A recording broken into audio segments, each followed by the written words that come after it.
Estamos de volta agora para dar início à primeira sessão, né, a nossa primeira mesa, que vai contar com o professor Luiz Carlos Souza Ferreira, do Instituto de Ciências Biomédicas da USP, e o professor Jorge Calil Filho, da Faculdade de Medicina da USP, dois grandes especialistas em desenvolvimento de vacinas. Estava previsto também a participação do professor Célio Silva, da Faculdade de Medicina de Ribeirão Preto. Infelizmente houve um contratempo, ele não pôde estar conosco, mas certamente o professor Luiz Carlos e o professor Calil vão poder trazer muita informação para a gente. Bom dia, Luiz, bom dia, Calil. Obrigado pela presença de ambos. O professor Calil tem um compromisso, então nós vamos começar por ele. Professor Jorge Calil, a palavra está com o senhor. Bom dia. Bom dia, Ayrton. Muito obrigado pela apresentação.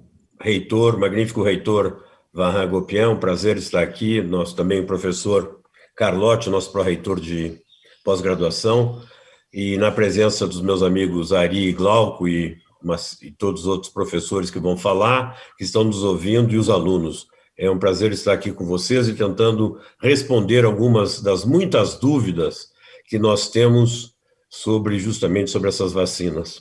Então, vamos conversar um pouquinho sobre as vacinas contra a Covid, a situação atual e o Brasil.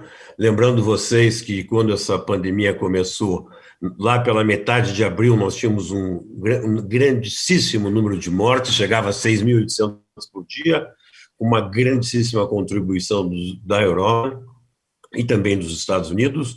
Isto aí formou como uma onda em cada país. O Brasil começou a crescer aí, depois diminuiu, a Europa tinha controlado, depois, durante as férias, a garotada saiu para a festa, e aí começou a ter mais doença e depois mais mortes, porque passaram para os mais velhos. E há um mês atrás estávamos com 7.800 mortes por dia, o que já é um número absolutamente enorme. Mas quando vocês vejam como está indo os Estados Unidos, parece que os Estados Unidos perdeu completamente o controle da doença. Eles tinham tido esse pico aqui na metade do inverno, na metade de julho, mas agora, na chegada do inverno, novamente está, quer dizer, aqui foi no verão, aqui no inverno vocês estão vendo que estão os números absolutamente enormes, mais de 250 casos, mais de 3.000 mortes por dia. O Brasil, aqui no cantinho, ele tinha crescido bastante, diminuiu, e agora vocês veem a tendência de subida novamente, né? E nós já temos aqui contabilizados quase 7 milhões de casos e um número absoluto de mortes. Então, nós sabemos que o SARS-CoV-2 veio para ficar, que nós temos que avaliar muito o risco para a retomada das atividades, coisa que eu acho que a gente fez em parte aqui em São Paulo. Quando que a curva for ascendente, o risco é muito alto, não preciso dizer, descendente, muito cuidado. Quer dizer, nós quando tivemos com a curva descendente, muitas pessoas tomaram a sua atividade de trabalho normal, o que é muito bom, mas o que teve também foi muita gente que não tomou cuidado e voltaram a frequentar períodos longos, bares, restaurantes, festas privadas, e aumentou muito, inclusive aumentou muito na classe A e B, tanto é que os hospitais de primeira linha em São Paulo estão absolutamente lotados, com as UTIs lotadas também. E parece que para a nova geração, isso foi muito os jovens que começaram a voltar a fazer festa, parece que para a nova geração a doença não existe, né? Para que nós pudéssemos voltar à tranquilidade, nós poderíamos ter um tratamento efetivo, simples e barato, que nós não temos, estamos ainda sem perspectivas. Tem alguns trabalhos com anticorpos monoclonais, que seriam caros para nós aqui, ou nós poderíamos obter imunidade comunitária, que se discutiu no começo se seria 70%, 80%, depois caiu para 30%, agora voltou, que deve ter 80%, 90%, porque é um vírus muito infeccioso. Então nós precisamos ter muita gente já protegida para que não haja transmissão do vírus, né? E para isso, ou a pessoa fica doente, ou nós temos uma vacina com uma ampla cobertura, que desenvolva uma memória longa e que seja disponível para nós aqui. Para obter uma vacina não existe uma receita, uma forma final definida, né? Tem várias formas de fazer. Idealmente, a gente deveria conhecer a resposta imune, Essa vacina não deve induzir doença mais grave, por um fenômeno chamado Antibody Dependent Enhancement, ou seja, anticorpos que não neutralizam o vírus, mas que aumentam até a doença, como aconteceu com a doença da dengue, quando foi aplicada em crianças nas Filipinas. Deve induzir memória imunológica longa, a gente não sabe ainda bem quais são os critérios de memória imunológica longa para esse vírus, disponível para os brasileiros, de preferência com custo acessível, a gente pode voltar a custo depois, e adaptar-se à necessidade nacional caso o vírus mute, ou seja, se nós tivermos com o vírus aqui conosco, com a vacina, nós podemos fazer alguma alteração caso haja uma mutação que corresponda a uma não atuação mais da vacina. Mutações sempre há, mas teria que ser uma mutação que impedisse a ação da vacina. Eu quero explicar para você só como é que isso ocorre. Então, o vírus, para ele entrar o vírus tem que entrar numa célula humana para ser ativo, senão ele não se multiplica. E para ele entrar, o que aconteceu é que um vírus que era, lá sei eu, de morcego ou algum outro bicho, ele fez mutações, e como lá na China existe um contato muito próximo com animais selvagens, muito provavelmente uma dessas mutações fez com que algum vírus pudesse se ligar em alguma célula humana e penetrar a célula humana. E aí ele pula de uma espécie para outra. E por que ele consegue pular de uma espécie para outra? Ele tem na superfície, esse vírus tem na superfície uma proteína chamada espícula, que é aqui da forma de coroa, né, porque sai para fora, assim, e ela se liga, então, depois dessa mutação, se ligou a uma molécula que tem na superfície das células humanas, chamada ECA2, enzima conversora da angiotensina 2, que é simplesmente uma proteína no controle da hipertensão, e aqui tem uma protease também que cliva S1 e essa proteína S em S1 e S2, de tal forma que o vírus entra, libera o seu RNA, que é um RNA super grande, e esse RNA é fita simples, ele é positivo e ele vai produzir mais de 30 proteínas que esse vírus produz. De tal forma que o vírus é montado novamente e sai da célula para procurar outras células. Então, vocês veem que, para a gente poder atuar, nós temos que atuar aqui, nessa ligação. Ou, a segunda atuação seria matar a célula quando está infectada, para que ela não deixe o vírus se multiplicar. Nós temos duas fases de resposta imunológica, mas também duas fases da doença. No começo nós temos uma imunidade inata, que é principalmente os fagócitos, que reconhecem alguma coisa e começam a matar o vírus, e muito provavelmente as pessoas jovens têm uma imunidade inata muito forte, e por isso mesmo muitas delas nem ficam doentes, mas existe a produção de citocinas, os anticorpos começam a ser produzidos, primeiro IgM e IgA, depois IgG, que fica mais tempo, e as células T, que crescem também e têm a sua resposta de diversas formas.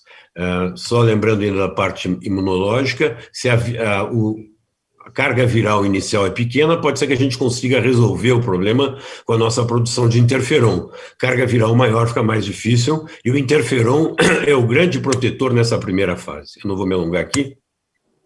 Eu vou só dizer para vocês que quando aquele vírus saiu da célula, ele entra em contato com a resposta imune, e a primeira fase eu falei para vocês, é resposta inata. Depois nós temos o que a gente chama de resposta imunológica adaptativa.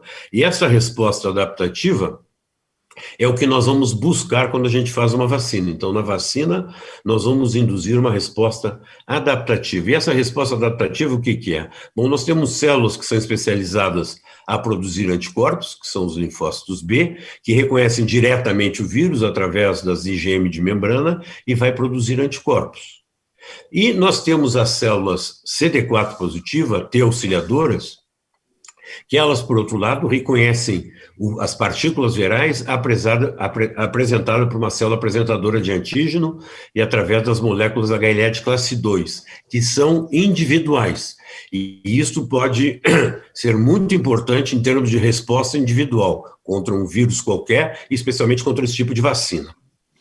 E essas células T helper ajudam as B a se proliferarem e a se multiplicarem e a se diferenciarem, e também pega os precursores das células T citotóxicas, que são as células CD8 positivas, que eles reconhecem um antígeno apresentado pelas moléculas HLA de classe 1, que estão presentes em quase todas as nossas células do organismo. E essas células citotóxicas, ao reconhecer essa célula infectada, então, ele vai lá e destrói a célula. Então, nós temos, como eu falei já no slide anterior, duas formas fundamentais de, imunologicamente, nos proteger contra o vírus de uma forma adaptativa, que é a produção de anticorpos específicos e o desenvolvimento de células T citotóxicas. E todas essas três células vão compor a nossa memória de longa duração. Assim, se aparecer de novo o agente infeccioso, no caso do SARS-CoV-2, elas rapidamente são colocadas em circulação e os seus produtos estarão lá. Os anticorpos neutralizantes que eu mencionei para vocês são anticorpos que inibem, então, a fixação na célula, porque ele vai se ligar exatamente na região chamada RBD, para Receptor Binding Domain, o domínio de ligação ao receptor, que é o RH2, então vai se ligar aqui, impedindo que haja essa ligação, e com isso o vírus não entra. Existem os anticorpos não neutralizantes que podem facilitar o vírus entrar na célula, porque a imunoglobulina que se liga ao vírus se liga ao receptor FC da célula, isto entra, e aqui dentro vai causar também infecção viral, que, por sua vez, vai desencadear a produção de várias citocinas, que são citocinas pró-inflamatórias.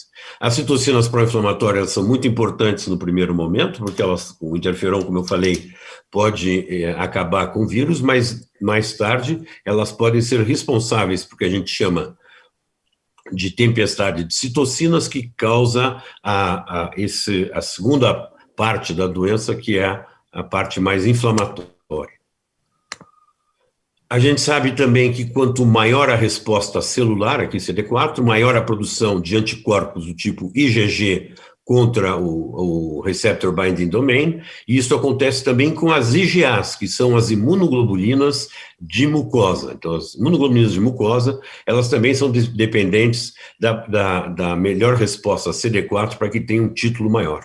Então, vocês veem que nós temos sempre uma conjunção entre os dois, que é a resposta celular e resposta anticorpo humoral. Por isso mesmo que a vacina ideal, nós vamos selecionar um antígeno. O antígeno é aquilo que nós podemos chamar do alvo da nossa resposta imune para destruir o vírus, e este alvo, então, que é escolhido, ele deveria bloquear a infecção através dos anticorpos bloqueadores, mas também ele deveria inibir a multiplicação viral com as células T, que matariam as células infectadas.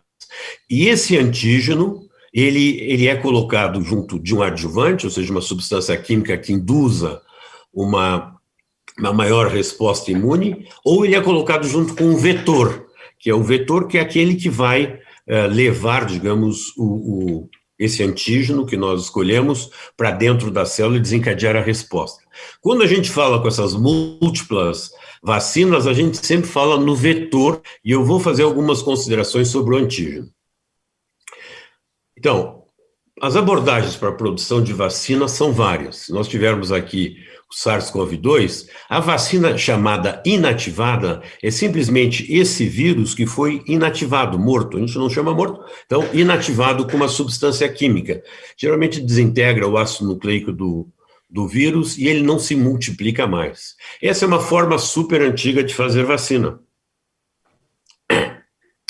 Por exemplo, a vacina Salk para poliomielite é assim, a mesma vacina da influenza, ela é inativada e fragmentada. Então, essas vacinas, elas geralmente funcionam, geralmente elas não dão uma resposta imunológica muito forte e nem têm muito longa memória, mas cada caso é um caso. As outras formas de vacinas que estão sendo testadas, todas elas são baseadas nessa proteína azul aqui, que é a proteína da espícula e que ela é trimérica, como vocês estão vendo aqui. Então, essa proteína foi colocada em vários vetores, então foi feito como se fosse uma aposta que essa proteína era necessária e suficiente para se fazer uma vacina. E daqui saíram todas as vacinas que estão representadas aqui, e eu vou detalhar mais adiante. Para desenvolver uma vacina, normalmente o que a gente faz, a gente identifica o antígeno. A vacina, que é inativada, não precisou, eles usaram todo o antígeno.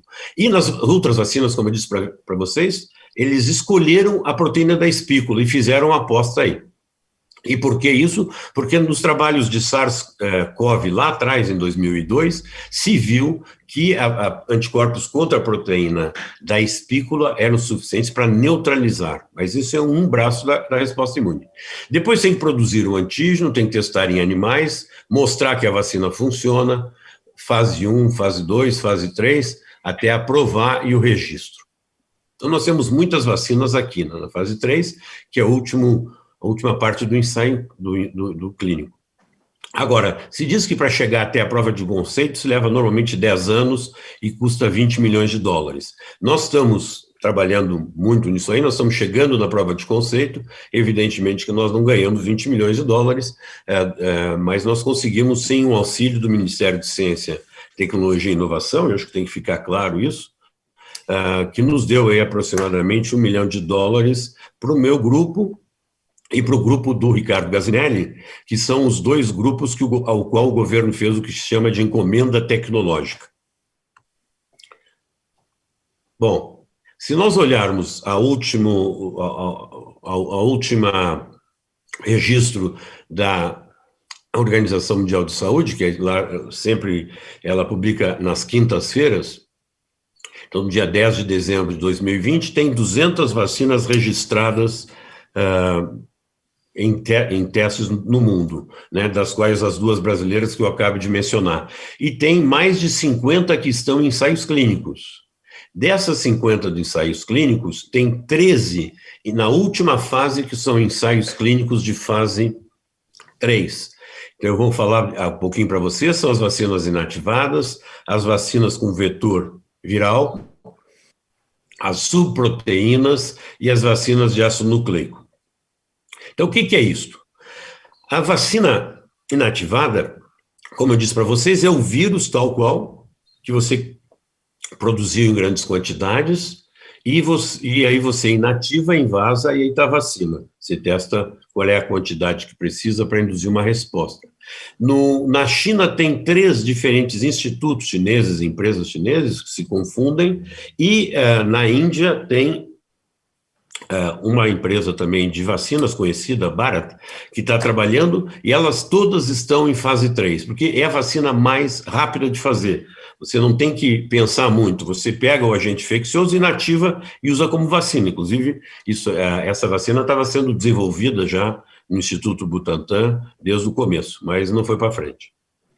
Em todo caso, nós temos essas vacinas, são extremamente importantes para nós, principalmente aí a Sinovac, né, que foi feita lá na China e que está sendo testada aqui.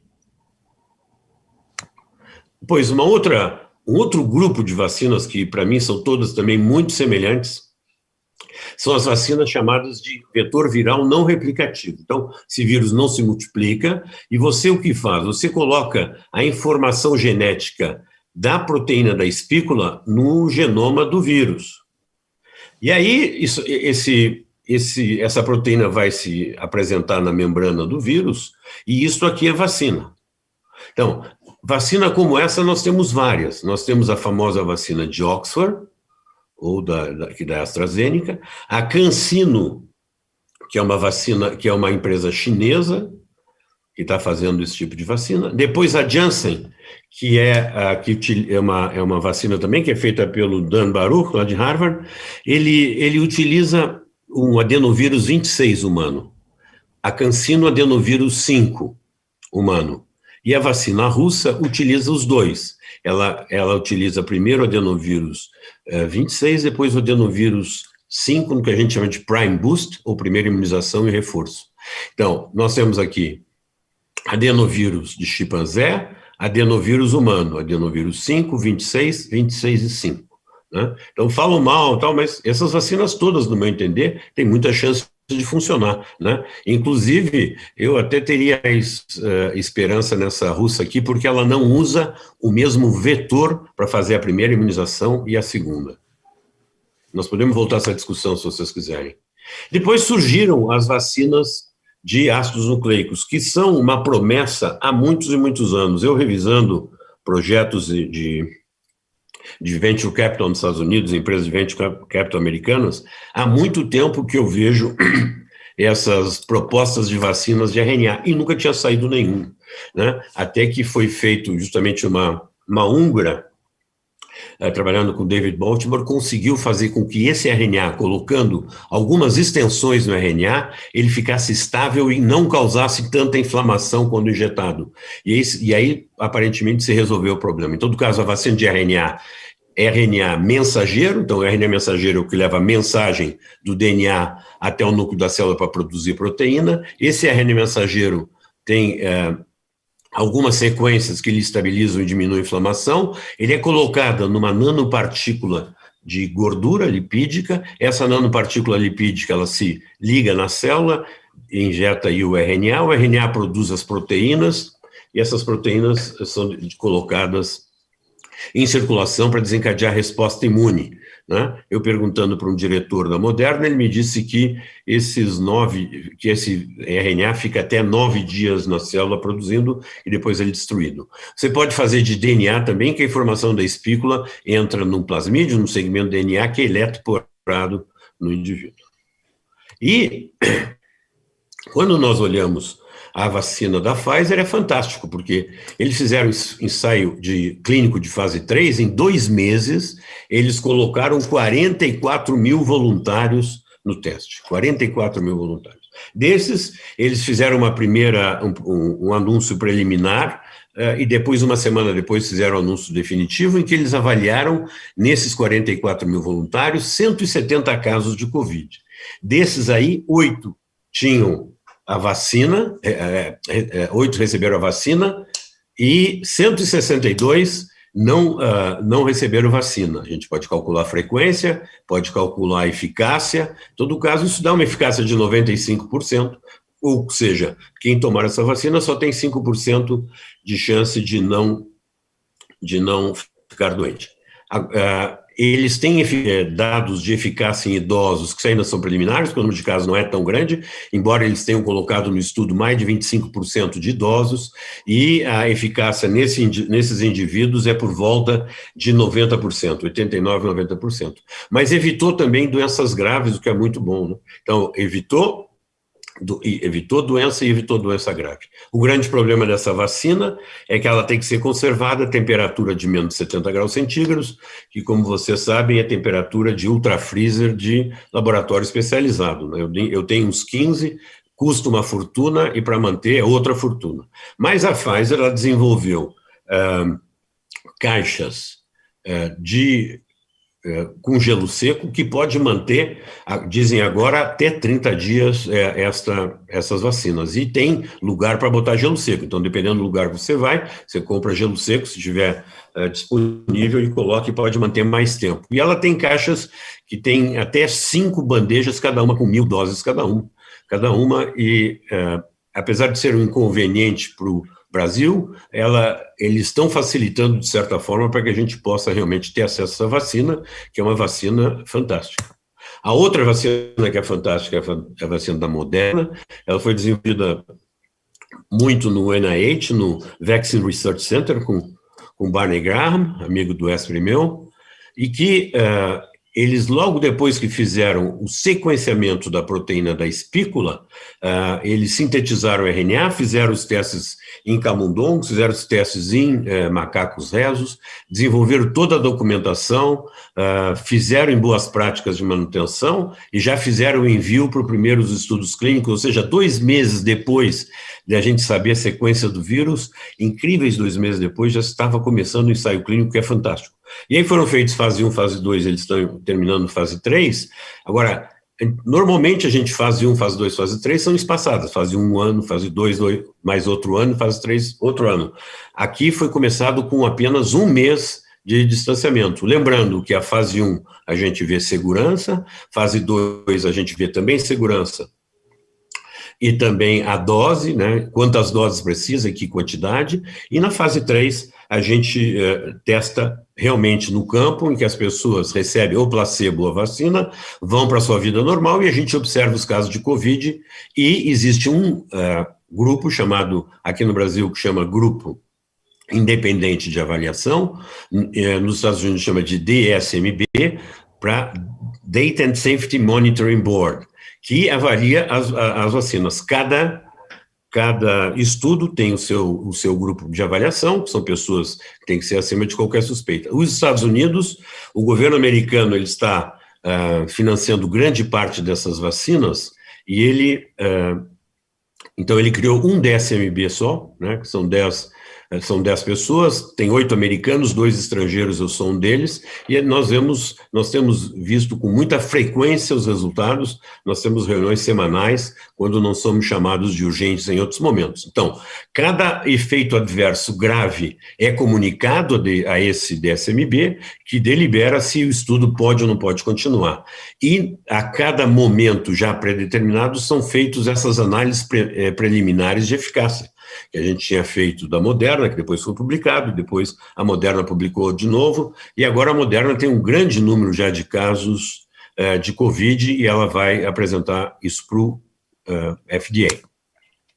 Uma outra vacina que é bastante interessante pelas publicações, ela que dá um número de anticorpo neutralizante mais alto, se anticorpo neutralizante for importante, sozinho, é a Novavax, que ela tem a proteína da espícula junto com a proteína M, que forma um VLP, e tem um adjuvante muito bom, que é o M1, que é um adjuvante conhecido da GSK, que dá uma resposta muito forte. Eles estão chegando em fase 3 e também com muito potencial. Se nós olharmos os ensaios clínicos de fase 3 no Brasil, né, vocês lembram que o Brasil, a Universidade de Oxford lançou Brasil, África do Sul e Grã-Bretanha. Depois, a AstraZeneca, de uma forma independente, lançou Estados Unidos e Japão, e agora está estendendo para 9 países. Nesses aqui, já tinha um total de previsão de mais de 60 mil voluntários, né? Mas eles também tinham os testes de uma forma independente. Começou em julho de 2020, como eu disse para vocês, normalmente em fase 3, demora pelo menos um ano, né? E tem que ser incluído todos os seus... depois de incluir todos os seus voluntários, né? Ele já tem bilhões de doses em produção, bilhões de doses feitas. Eles fizeram uma análise preliminar, cuja, digamos, a publicação ou a comunicação eu achei bastante ruim, porque deixou muitas dúvidas em todo mundo, na população e também nos cientistas. Foram avaliados 131 casos da Grã-Bretanha e do Brasil. A eficácia total deu 70%. Mas houve um erro no desenho do teste, ou no exercício, na operação do teste, e teve um número de pessoas no Reino Unido, um pouco menos de 3 mil pessoas, que receberam, a primeira dose foi só meia dose. E esses aí tiveram uma proteção bem melhor, 90%. Mas foram pouquíssimos casos. Eu calculei aí uns 30 pelos números que apareceram. Eles não disseram. Agora, quem recebeu dose inteira 2 vezes, que é o que foi feito no Brasil, nós temos uma proteção de 62%, ou seja, menos de 2/3 das pessoas ficam protegidas. Essa confusão que foi feita, acho que vai custar tempo para a Oxford AstraZeneca, porque eles ou vão ter que fazer um estudo aí grande com meia dose, ou vão fazer uma combinação, então várias coisas que estão sendo discutidas, eles estão propondo aí para os diferentes agências regulatórias, mas uma vacina que poderia talvez já estar pronta vai sofrer um atraso por aí, a não ser que eles queiram fazer o registro com dose inteira, 62%, eu não sei se vai ter tanta aceitação como as outras vacinas.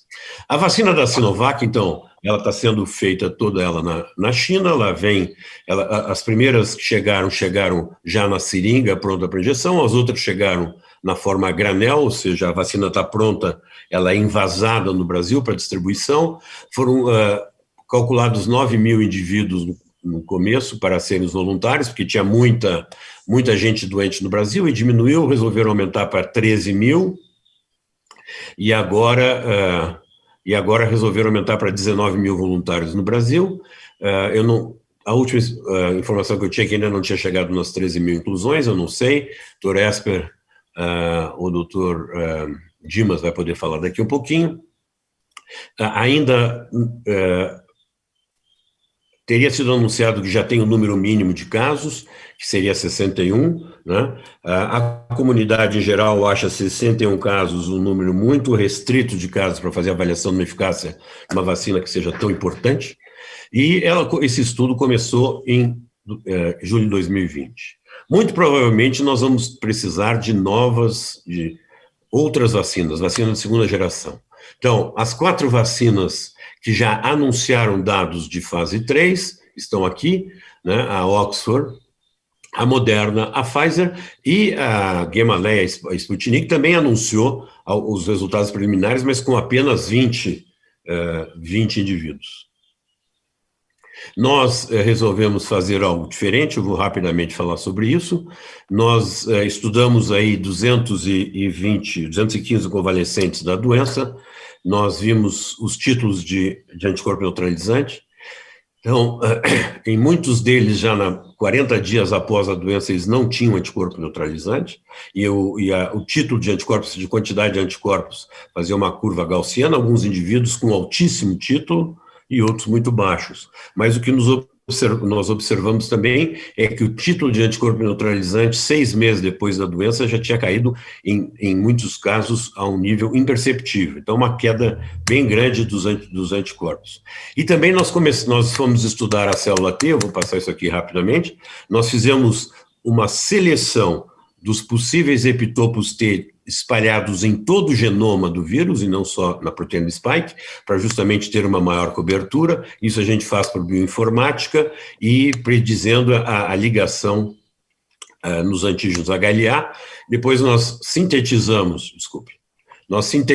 esses peptídeos no laboratório, né, depois da informática, e testamos em ELISpot para escolher os peptídeos, e esses peptídeos foram testados aí nos nossos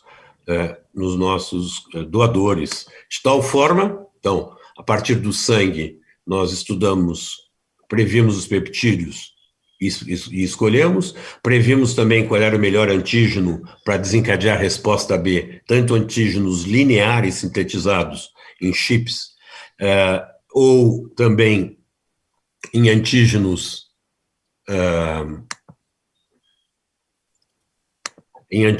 que tenham sido...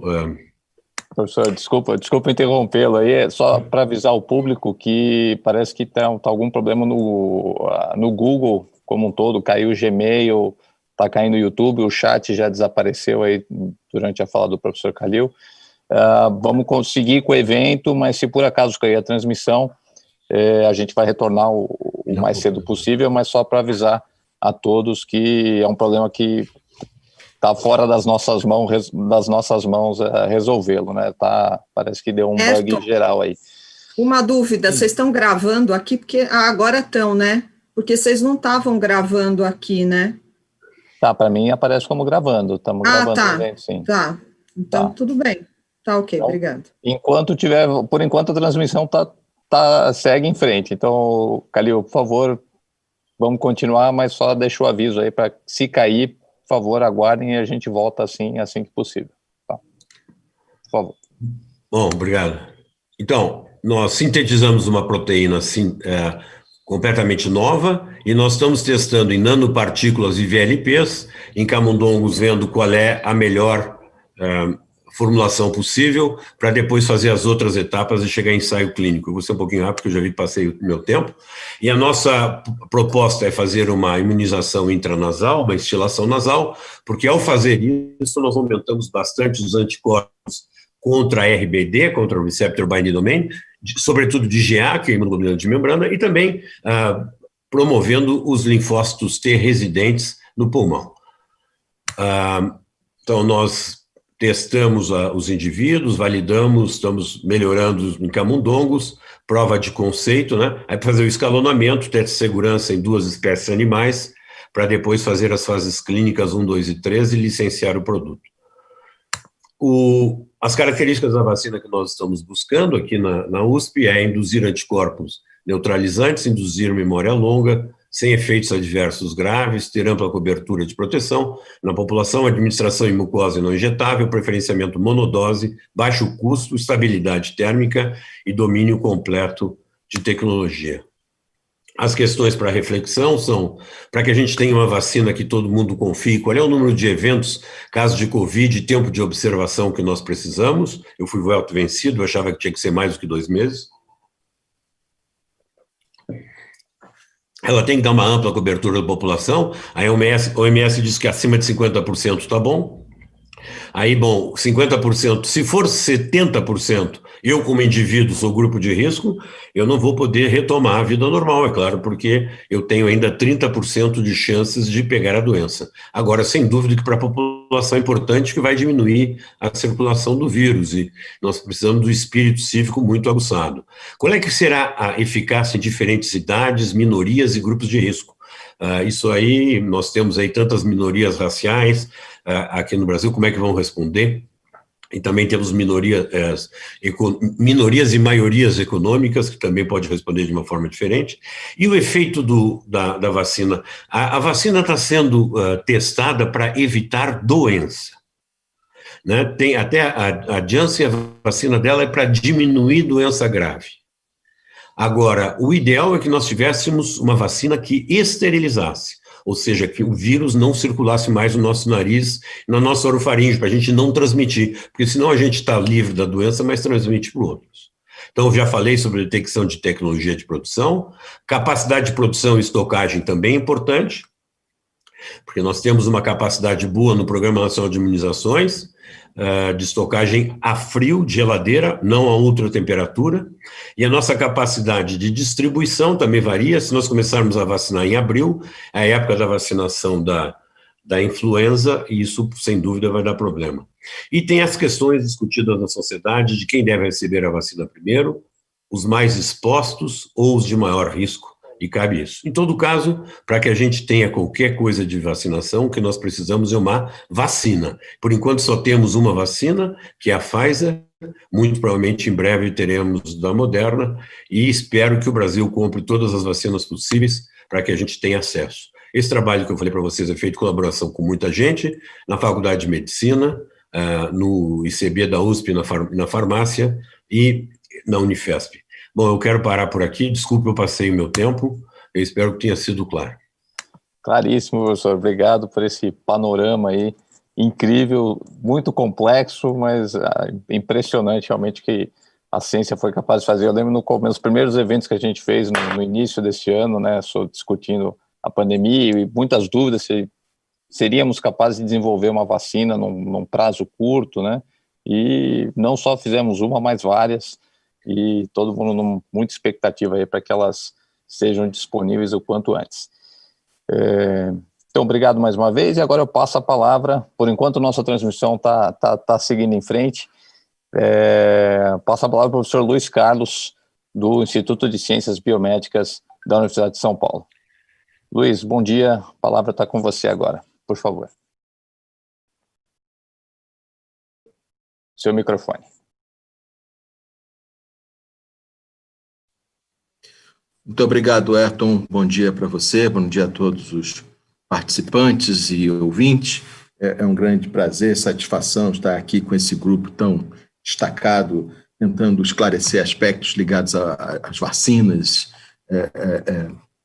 que hoje temos uma expectativa de receber como uma forma de sairmos dessa situação que o mundo inteiro se encontra. E eu, particularmente, eu me dedico já há algumas décadas, né, aqui na USP, são 20 anos, e coordeno um grupo dedicado especificamente a aspectos básicos do desenvolvimento de estratégias vacinais. O laboratório que eu coordeno, ele já traz isso no próprio nome, Laboratório de Desenvolvimento de Vacinas.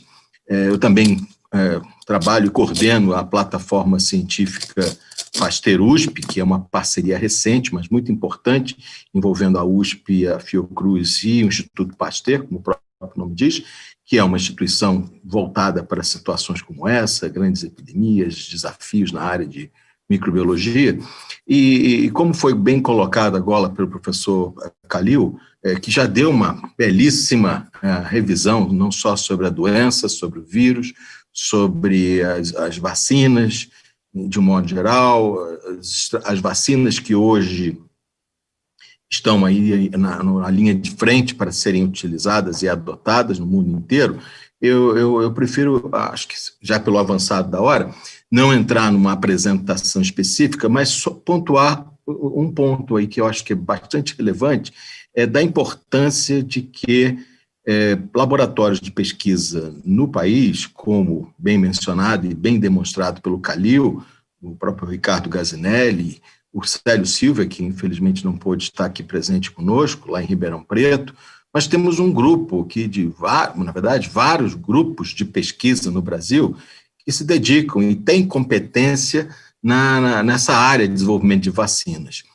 Em particular, a questão hoje está muito em voga é o fato de que dessas vacinas que hoje nos colocam como alternativas para a prevenção, 2 estratégias, bem destacadas pelo professor Calil, são novas, são realmente novas, não há paralelo de vacinas hoje sendo utilizadas no mundo com tal tecnologia, para tal finalidade. Uma são essas vacinas baseadas em vetores virais, no caso adenovírus, e a outra de RNA mensageiro.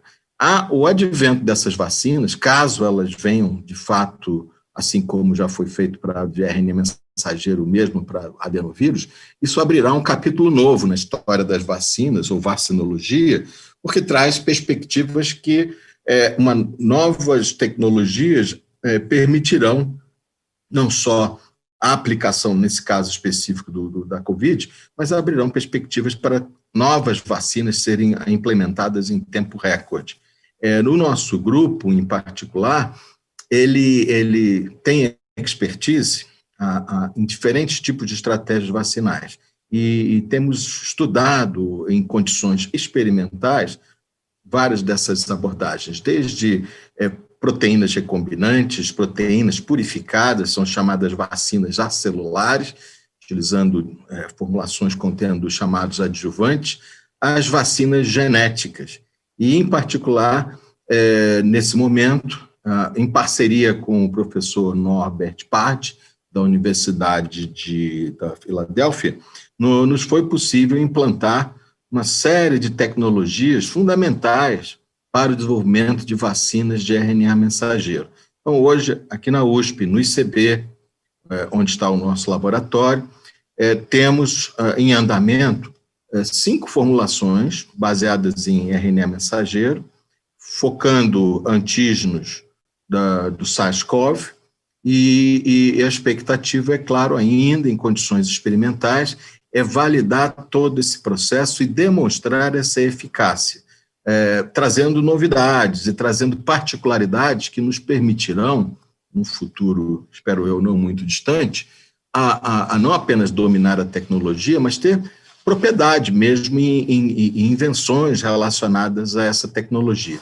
É preocupante a noção de que poucos grupos no Brasil, atualmente, dominam de uma maneira completa a tecnologia de RNA mensageiro para uso vacinal e mesmo nos adenovírus ou vetores virais. Temos o Ricardo Gazinelli, sim, com colaboradores, o Flávio e outros, trabalhando com vacinas baseadas em vírus de sarampo atenuado, mas em adenovírus também temos alguns poucos grupos, mas é necessário uma política global, seja no país, federal, seja no estado, de apoio, em primeiro lugar, ao financiamento a esse tipo de pesquisa. E, segundo, uma integração maior da pesquisa básica com setores produtivos. A produção de uma vacina, ela envolve não apenas o conhecimento básico, mas toda uma sequência de expertise e competências que, unidas, permitirão que a gente possa ter uma vacina disponível para o público. E isso é complexo, é como a fabricação de um carro. Não adianta você ser capaz de produzir os motores, porque só isso não vai te garantir ter a competência, a expertise para produzir carros de uma maneira autônoma. A mesma coisa acontece com vacinas, e fica então esse recado de que nós aqui no Brasil, particularmente aqui na USP, temos, sim, competências na área básica, mas precisamos investir mais, reconhecer a necessidade de um plano nacional, ou minimamente estadual, para que universidade, empresas e governo trabalhem unidas, né, no sentido de atingir um objetivo. Caso contrário, nós ficaremos ainda, por muito tempo, reféns de desenvolvimento feito no exterior e uso de recursos voltosos para licenciar essas tecnologias, importar esse material e reagente e distribuir à população. Acho que essa é uma grande lição que todos nós, na academia e fora dela, particularmente nos governos federais e estaduais, precisam levar bastante a sério. Eu fico por aqui, fico disponível para as perguntas e vou estar com vocês aqui ao longo da manhã e espero poder, dentro do possível, esclarecer a opinião de todos que nos assistem. Muito obrigado. Excelente, professor. Muito obrigado pelas colocações. Vamos fazer, então, um debate aqui, antes de passar para a próxima sessão. Muitas mensagens pipocando aqui sobre caiu o Google no mundo, quebrou o Google, parece que está parando tudo mesmo, mas, por enquanto, a nossa transmissão segue funcionando, então vamos lá. De qualquer forma, o evento está sendo gravado, se houver alguma interrupção, a gente não perde esse conteúdo. Vou fazer uma primeira pergunta aqui, que já estava na minha lista, e algumas pessoas do público também levantaram essa questão. A rapidez impressionante com que essas vacinas foram desenvolvidas, né, por um lado, aumenta a nossa admiração, o orgulho da ciência, do que a ciência está sendo capaz de fazer num prazo tão curto, mas, por outro lado, ela dá uma brecha também para os negacionistas, né, para os conspiradores de plantão, dizerem que não é possível fazer uma vacina tão rápida e, portanto, elas não foram testadas o suficiente, não há como garantir essa segurança. Até uma pessoa escreveu no chat aí que não queremos ser usados como cobaias, né? Existe esse mito aí, essa teoria da conspiração circulando bastante pelas redes sociais. Então, eu queria perguntar ao professor Calil, professor Luiz Carlos, como é que a gente pode transmitir para a sociedade uma mensagem de segurança, de que como é que foi possível desenvolver tantas vacinas de uma forma tão rápida, com segurança, e quais são os mecanismos no processo de desenvolvimento que permitem a gente dar essa garantia de segurança para a população. Professor Calil, primeiro, por favor.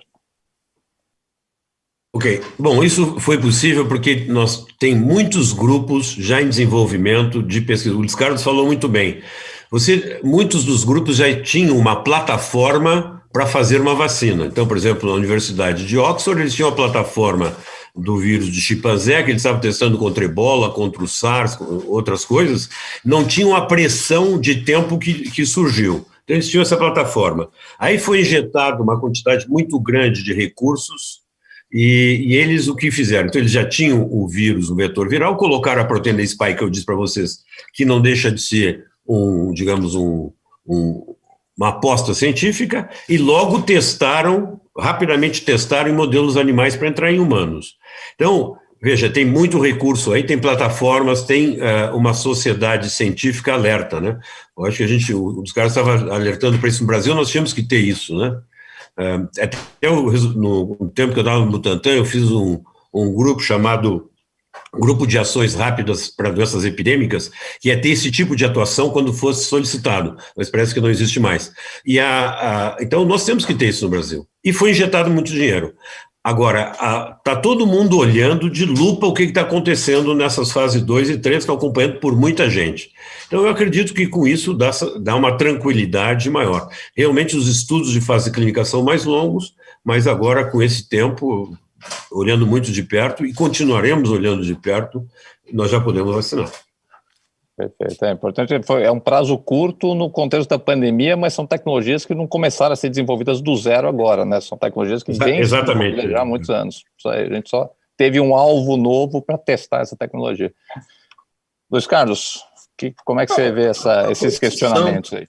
Isso, é a mesma. O domínio de tecnologias é algo crucial quando você almeja ser autônomo em determinado setor que leve à produção de produtos ou insumos, seja lá quais forem, do automóvel ao foguete, à vacina, ao medicamento.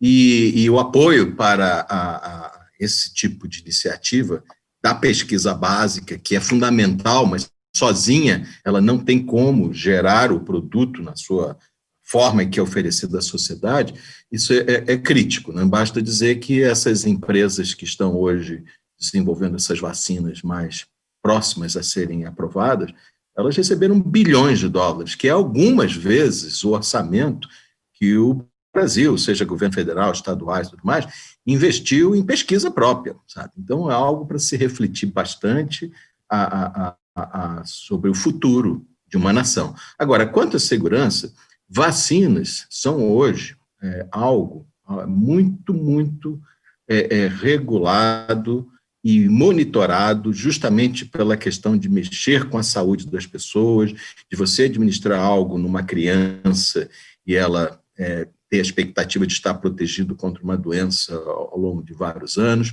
você aplicar uma vacina no idoso ou numa pessoa com problemas de saúde. Então, embora nós estejamos vivenciando um momento em que, é claro, pela premência da epidemia, pela premência do processo em que nós estamos vivendo, há um encurtamento desse período de observação onde se avaliam segurança e eficácia. É claro que a eficácia agora é o ponto principal, mas é bom lembrar que todas essas vacinas que estão agora nesse cenário, todos acompanham, elas passaram por estudos de fase 1 e fase 2, com um número pequeno, é claro, de pessoas, menor, e que se mostraram eficazes. Óbvio que nós somos geneticamente distintos, não há como garantir que uma vacina ou um medicamento, seja lá qual for, uma vez aprovado, não possa, em primeiro lugar, mostrar algum tipo de reação inadequada numa proporção muito pequena dos indivíduos, e segundo, que ele não mostra a eficácia esperada. Isso vai acontecer, acontece com qualquer vacina, acontece com qualquer medicamento. É claro que a situação que vivemos não nos permite hoje esperar 2, 3, 4 anos para que essas análises sejam feitas de uma forma mais abrangente, com maior número de pessoas. Então, é uma opção que os governos e a sociedade precisa fazer e está fazendo. Pela emergência, abrevia-se esse período de observação para cálculo de eficácia e segurança, e na expectativa de que, mesmo com esse período curto que nós estamos acompanhando, nós tenhamos, sim, formulações que serão seguras e eficazes e disponíveis para todas o mais rápido possível. Então, confiar na ciência, confiar em tudo que nós temos aí em mais de 2 séculos de trabalho nessa área de vacinas e aplicar isso para uma situação que, como já foi colocado, angustia toda a humanidade de uma maneira como há pelo menos mais de um século não se via no nosso meio. Então, essa é a mensagem que eu passo para todos. Perfeito. E, Calil, você deu esse panorama aí das diferentes tecnologias, né, que estão sendo empregadas para desenvolver essas vacinas. As primeiras que estão chegando, a da Pfizer, por exemplo, utiliza uma tecnologia que é inédita, né, na vacinologia. Então, para explicar para o público, se você tem as tecnologias tradicionais, né, o do vírus inativado, que foi o primeiro que foi apresentado aí na sua fala, que já é uma tecnologia consagrada, clássica, com um histórico de segurança muito bom. Por que a gente precisa dessas novas tecnologias? O que elas trazem, que vantagens elas trazem em relação a essas tecnologias mais tradicionais que foram utilizadas nas últimas décadas? Bem, quando você seleciona a vacina de vírus inativado, você não seleciona muito o alvo contra o qual você quer fazer o sistema imune funcionar, você dá o panorama, né? E muitas vezes a vacina inativada, como eu disse, ela não induz uma resposta que seja muito forte.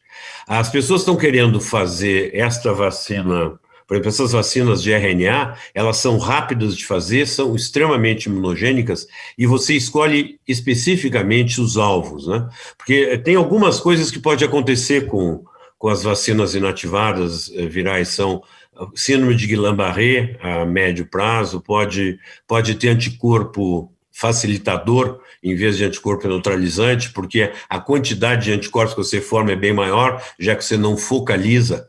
Então, o mundo está todo evoluindo para esses novos tipos de tecnologias. Não sei se fui claro para você, Arthur. Não, perfeito. Luiz Carlos, alguma observação? Te dá uma chance de responder uma fake news que não para de circular, é que essas novas vacinas de RNA vão se introduzir, mexer no DNA das pessoas e que isso vai mudar a genética do ser humano. Esclarece um pouco essa questão para a gente. Por que a gente precisa dessas novas tecnologias e quais são os mitos aí associados que as pessoas precisam entender um pouco melhor? O horário que está um pouco adiantado, o professor Dimas já está aí a postos, mas a parte da contribuição que nós podemos ter é justamente essa desmistificação. As chamadas vacinas genéticas, elas surgem na década de 90 e trazem um princípio novo, que você não utiliza o organismo patogênico, mas você trabalha com a informação genética, né? Seja as vacinas de DNA, seja as vacinas de RNA mensageiro, o que você utiliza como imunizante não vem do patógeno, vem sim de bactérias, ou mesmo de síntese química, e esse material genético, ao entrar nas nossas células, eles são traduzidos pelo próprio maquinário biosintético das células, e esse material genético ele não permanece, ele não se integra, não pereniza nessas células. Em poucos dias, essas próprias células que foram modificadas geneticamente para expressar esses antígenos a partir da informação genética introduzida, elas são destruídas.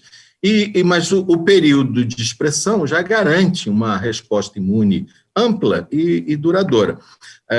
No caso do DNA, há várias décadas se busca desenvolver vacinas, mas a grande dificuldade foi a baixa imunogenicidade observadas em seres humanos e em animais de maior porte. Já as vacinas de RNA mensageiro, elas sofriam com dificuldades não só de baixa imunogenicidade, a grande instabilidade que o RNA mensageiro tem em relação ao DNA, e também é uma reação inflamatória, local, que pode e acontece, de fato, com as pessoas, com animais e pessoas que tomam essa vacina. Mas desenvolvimentos tecnológicos, científicos, feitos ao longo dos últimos 10 anos, revolucionaram a área do RNA mensageiro. Hoje nós trabalhamos com vetores que são replicativos e não replicativos, com bases genéticas modificadas que reduziram muito a reação inflamatória, com modificações na sequência que é expressa, de tal maneira que ela, primeiro, mantém a segurança, ela não se integra, mas ela garante uma expressão por mais tempo dos antígenos codificados. O RNA mensageiro ele não precisa entrar no núcleo da célula, na verdade ele não entra, ele fica no citoplasma e lá ele é traduzido. Então, ao contrário da vacina de DNA ou vacina de DNA, que precisam necessariamente ir para o núcleo, então isso reduz de uma maneira quase que total qualquer possibilidade de incorporação daquele material genético. Enfim, são tecnologias que vêm sendo desenvolvidas há vários anos, vêm sendo acompanhadas em condições experimentais e que, nesse momento, disparado pela pandemia, foi possível acelerar esse processo de validação em seres humanos, foi possível, com um investimento maciço, ampliar a escala de produção e todo o processo industrial relativo à formulação em si, que resultou nas vacinas de RNA mensageiro, que tudo indica serão aí a grande esperança para o controle da epidemia, assim como de outras vacinas, né? Ainda não temos os resultados dos adenovírus, mas adenovírus já é um princípio diferente. Se você tem vírus vivos, claro, são atenuados, capazes de causar doença, mas isso traz algumas dificuldades inerentes ao uso dos adenovírus. Mas eu prefiro não entrar nesse detalhe agora, mas passo essa mensagem de quem trabalha há décadas com o desenvolvimento de vacinas, de que as informações que estão sendo propagadas, de que você será modificado geneticamente, você vai ter um imprint, censor do, sei lá, do Trump ou de quem seja, isso é totalmente infundado, isso não tem qualquer respaldo científico e nem lógico, né, para que se dê atenção a essas teorias conspiratórias voltadas para a vacina. O importante é que precisamos sim apoiar a ciência, apoiar o trabalho aí de prevenção dessa doença e nos virarmos essa página o quanto antes. Perfeito. Então, deixando claro, não vamos virar seres transgênicos, nem quimeras, nem nada disso, muito menos robôs manipulados por governantes. Enfim, tem até uma fake news dos nanorobôs, né, que estariam dentro das vacinas, umas coisas realmente malucas. Professor Luiz Carlos, professor Calil, muito obrigado. Nós vamos passar na sequência aqui para a próxima mesa. Lembrando que nós vamos fazer esses debates ao final de cada sessão e não como estava previsto um grande bloco de perguntas. Então, estamos dentro do nosso cronograma previsto e vamos fazer um rapidíssimo intervalo só para mudar de cena, mas obrigado demais pelas informações, pelas explicações, foi ótimo. Calil, Luiz Carlos, um abraço, um bom dia para vocês. Muito obrigado pela oportunidade.